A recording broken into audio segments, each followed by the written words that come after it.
हाय, hello, नमस्कार. मी Dhanashree पाठारी. Marathi star मध्ये आपल्या सगळ्यांचं मनापासून स्वागत आहे. सावित्रीबाई ज्योतिराव फुले ही मालिका आता वर प्रसारित होणार आहे आणि त्याच निमित्ताने माझ्या सोबत आहे सावित्रीबाई म्हणजे क्षमा देशपांडे. सगळ्यात आधी खूप खूप स्वागत तुझं. Thank you Dhanashree. आणि खूप छान दिसते थँक यू. या लुक मध्ये. कशी आहेस?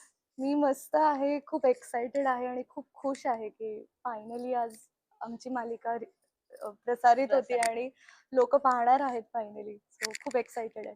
सावित्रीबाई फुले हा रोल तुझ्याकडे आत्ताच म्हणजे आलेला आहे आणि ही सिरियलच्या स्टार्टिंगला जर आपण पाहिलं तर एका वाहिनीवरून ती हो. बंद होऊन आता वर येते. हम्म. तर एक दडपण म्हणजे पहिले हम्म. स्टार्टिंगला स्ट्रगल आपण असं म्हणू शकतो की तर काय भावना आहेत नेमक्या? मी माझी भूमिका खूप प्रामाणिकपणे मांडण्याचा प्रयत्न करते, साकारण्याचा प्रयत्न करते. मला ह्या गोष्टीची नक्कीच जाणीव आहे की तुलना होऊ शकते, कारण आत्ताच मालिका संपली आणि आता इथे सुरू होतीये. पण मला असं वाटतं की तुलना करणं योग्य नाही होणार, कारण मधुराणी मॅम यांचा एक वेगळा प्रवास होता आणि त्यांनी खूप सुंदर पद्धतीने साकारली सावित्रीबाई. तर मला असं वाटतं की माझी एक आता वेगळी प्रोसेस आहे आणि ती सुद्धा प्रेक्षकांना नक्की आवडेल याची मला खात्री वाटते. मनात धाकधूक आहे कुठे? ऑफकोर्स आहे.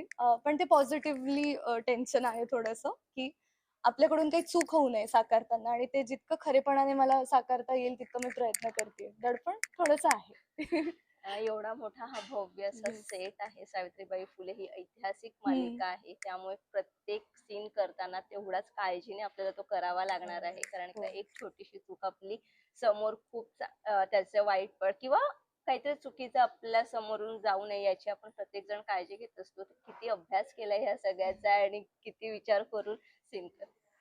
अ, लहानपणापासून आपल्याला शिकवलं गेलं होतं सावित्रीबाईंबद्दल, पुस्तकातून बऱ्याचदा वाचलं होतं. पण आता स्पेशली जेव्हा या भूमिकेसाठी मी अभ्यास करतेय, तर मला अ, खूप पुस्तकं आता वाचणार आहे मी. मला सुचवल्या गेलेत अमोल सरांकडून, की "तू आता हे पुस्तक वाच, ते पुस्तक वाच."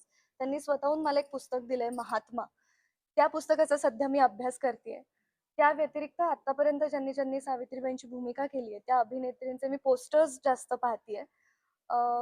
त्यांचे सीन्स मी पाहणं थोडंसं टाळतेय, कारण मग ते कुठेतरी मग आपल्यावर येतं आणि मग आपलं तसंच मी हा. माझ्या पद्धतीने साकारू शकेल की नाही असं होऊ शकतं, अभिनेत्री म्हणून चॅलेंजिंग होऊ शकतं. पण मी त्यांचे पोस्टर्स बघते, कारण ते काय पद्धतीने त्यांची नजर आहे किंवा ते कुठल्या पोजमध्ये आहेत किंवा त्यांनी कसं स्वतःला साकारलंय. तर ते मी जास्त अभ्यास करते त्या गोष्टीचा आणि सेटवर म्हटलंच तर आमचे दिग्दर्शक आहेत कार्तिक सर. ते मला वेळोवेळी गाईड करत असतात. म्हणजे एखादा सीन आला आणि मला काही प्रश्न असतील, तर मी त्यांच्याशी चर्चा करते. मग ते माझे त्या शंकांचं निरसन करतात किंवा अमोल सर स्वतः आहेत. सो ते तर मला वेळोवेळी गाईड करत असतात, की "क्षमा तू आता हा विचार करून बघ. हे असं होऊ शकलं असतं, तसं होऊ शकलं असतं." कारण अमोल सरांचं नॉलेज हे खूप वास्ट आहे आणि खूप खूप त्यांना प्रत्येक गोष्टीचं ज्ञान आहे आणि मला असं वाटतं, की मला आता जितकं ते ज्ञान आत्मसात करण्याचा करता येईल तितकं मी प्रयत्न करणार आहे. आता जसं तू सांगितलंस की हं. अमोल सर खूप सिनियर हो. आहेत आणि त्यांच्या सोबत काम करण्याचा अनुभव कसा होता आणि त्याच्या आधी मधुराणी मॅम त्यांच्या सोबत होत्या, येस. त्यामुळे त्या पण एक चांगल्या सिनियर हो, हो. आर्टिस्ट आहेत.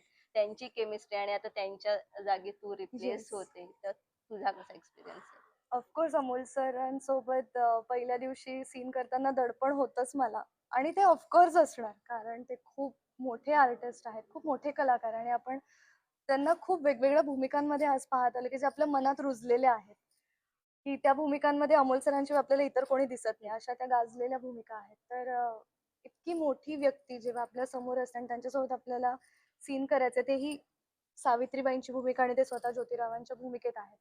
दडपण खूप होतं, पण मी मनात खूप पक्कं ठरवलं होतं, की आपलं फायनली जेव्हा स्वप्न पूर्ण झालंय, तर मी कुठेही चूक होऊ देणार नाहीये माझ्या बाजूने. सीनमध्ये पण रिहर्सल करताना मी अशी असते, की माझा डायलॉग चुकू नये किंवा माझी कुठली ॲक्शन चुकू नये, की ज्याच्यामुळे पुन्हा रिटेक घ्यावा लागेल. हां, म्हणजे कुठे जर काही आपल्याला डिटेलिंग ॲड करायचं असेल, तर तेव्हा रिटेक होणं इज फाईन. फाईन. पण माझ्या चुकीमुळे काही होऊ नये इतकी मी दक्षता घेऊन आहे. तर मला सर असे समजतच, की चुकलं तरी इट्स ओके. आपण शिकत राहतो चुकांमधून. तर तेव्हापासून ना मी जरा काम डाउन झाले, की रिलॅक्स आहे. ओके. आणि सर खूप छान पद्धतीने मला गाईड करत असतात, की "तू छान करतीयेस. बी कॉन्फिडंट. आहे ते. तिथे आहे तुझ्यात. तू करशील." तो एक सपोर्ट ते देत असतात. Positive yes. एनर्जी. याच्या आधी तुझी इंद्रायणी मालिका होती, हो. त्याच्यानंतर लग्नानंतर होईलच हो. प्रेम आणि स्टारचीच मालिका होती येस. ती आणि आता ही सावित्रीबाई फुले म्हणजे त्या सिरियल मध्ये आता जर रिसेंट पाहिलं तर लग्नानंतर होईलच पण हो. त्याच्यामध्ये तुझा जो लुक आहे आणि आता सावित्रीबाईच्या कट्टू सावित्रीबाई तर ते कसं आहे एक्झॅक्ट आणि अ, कसा हा प्रवास होता म्हणजे सावित्रीबाईंची ऑडिशन्स कशी झाली काय दोन्ही प्रश्नांचं उत्तर देते. अ, मी कॅमिओ केला होता लग्नानंतर होईल प्रेममध्ये आणि ते कम्प्लिटली डिफरंट कॅरेक्टर होतं. ती अशी वेंधळी मुलगी आणि तिला कळतच नाही की नेमकं तिच्याकडून चूक कधी घडते, बरोबर कधी असतं वगैरे. आणि त्याच्या आधी इंद्रायणी मालिकेत मी श्रीकला नावाची भूमिका करत होते, जी विलन होती सीरियलची. आणि आता मी सावित्रीबाईंची भूमिका करते. सो तो ग्राफच इतका वेगळा आहे काहीतरी. एक्झॅक्टली पण मला असं झालं की मला मज्जा येतेय म्हणजे आय एम थँकफुल की मी चॅलेंजिंग आहे खूप चॅलेंजिंग आहे की मला असं बरं वाटतं की स्टिरियोटिपिकल नाही होते मी. मला इतकं वेगवेगळं काहीतरी करायला करायला मिळतंय. मिळतं.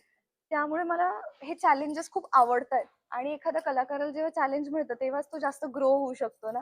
तर मला हे चॅलेंज खूप आवडतंय आणि ऑडिशनच्या प्रोसेसबद्दल सांगायचं झालं तर जेव्हा मालिका येणार आहे हे मला कळलं होतं. तर सहज माझ्या मनात आलं की अरे, आपल्याला ही भूमिका मिळाली तर आपण करू शकू का? म्हणून मग मी तेव्हा एक फोटोशूट करून ठेवलं होतं सावित्रीबाईंच्या ओके भूमिकेत. ही गोष्ट आहे साधारण ऑगस्ट 2025 अच्छा म्हणजे ची. आधीपासूनच हां. होतं माइंड मध्ये की स्वप्नच होतं ते माझं ओके साधारण. आणि फोटोशूट करून ठेवलं म्हणलं, कधी पुढे मागे प्रोजेक्ट असं येत असेल आणि आपल्याला प्रोफाईल पाठवावी लागली, तर ते फोटो आपल्या कामी येतील. कास्टिंग डिरेक्टर्सना पाठवायला आणि म्हणून निखिल पंडित माझा मित्र आहे, त्याने माझं फोटोशूट केलं. तेजस आमले त्याची जागा होती. तो एक विलेजचा सेटअप होता, गावाचा सेटअप. सो तिथे फोटोशूट केलं. आणि ते फोटोज मी नंतर सावित्रीबाईंची जयंती होती तेव्हा मी पोस्ट केले, की त्यांना एक मानवंदना म्हणून. आणि ते खूप आवडले लोकांना, की "अरे, किती छान फोटो आहेत." आणि जेव्हा मालिकेत लीप येणार होतं, तेव्हा मी ऑडिशन मला पाठवायची होती. पण तोपर्यंत ऑलरेडी कास्टिंग लॉक झालं होतं. म्हणजे माझ्यापर्यंत माहिती खूप ओके उशिरा पोहोचल्यामुळे मला काही ऑडिशन देता नाही आली तेव्हा. तेव्हा खूप वाईट वाटलं, की "अरे, आता काय आणि होईल? आता आपल्याला ही भूमिका परत त्या करायला मिळेल सिरियल की नाही?" मध्ये आणि now the circle completes here, की ही भूमिका माझ्या वाट्याला आली आहे आले फायनली आणि फायनली माझं सिलेक्शन ती झालंय. तुझ्यासाठीच होती सो मला असं वाटतं, की काही-काही गोष्टी आधी नाही घडत कारण ती योग्य वेळ यायची असते आणि ती योग्य वेळ आता आली आहे. जाता जाता आता प्रेक्षकांना काय सांगशील शेवटचं? प्रेक्षकांना मी इतकंच सांगेन, की आत्तापर्यंत तुम्ही या मालिकेवर खूप भरभरून प्रेम केलं आहे. आताही कराल याची मला खात्री आहे. कारण प्रेक्षकांचं सावित्रीबाईंवर प्रेम आहे. त्यांचा आदर आहे. महात्मा ज्योतिराव फुले यांचा आदर आहे. त्या आदराखातर प्रेक्षक नक्की ही मालिका पाहतील याची मला खात्री आहे. आणि तरी सुद्धा मी तुम्हा सगळ्यांना आवाहन करते, आमची मालिका आता तुमची आहे. सावित्रीबाई ज्योतिराव फुले ही मालिका आजपासून येतीये. मराठी वारसा ह्या YouTube चॅनलवर पहिला एपिसोड आज संध्याकाळी 6:30 वाजता येणार आहे आणि दर शनिवारी आणि दर बुधवारी एपिसोड्स आमचे येतील. नक्की पहा, भरभरून प्रेम द्या. तुमचे आशीर्वाद कायम असू द्या आणि काही चुकलं असेल तर ते सुद्धा हक्काने सांगा. थँक्यू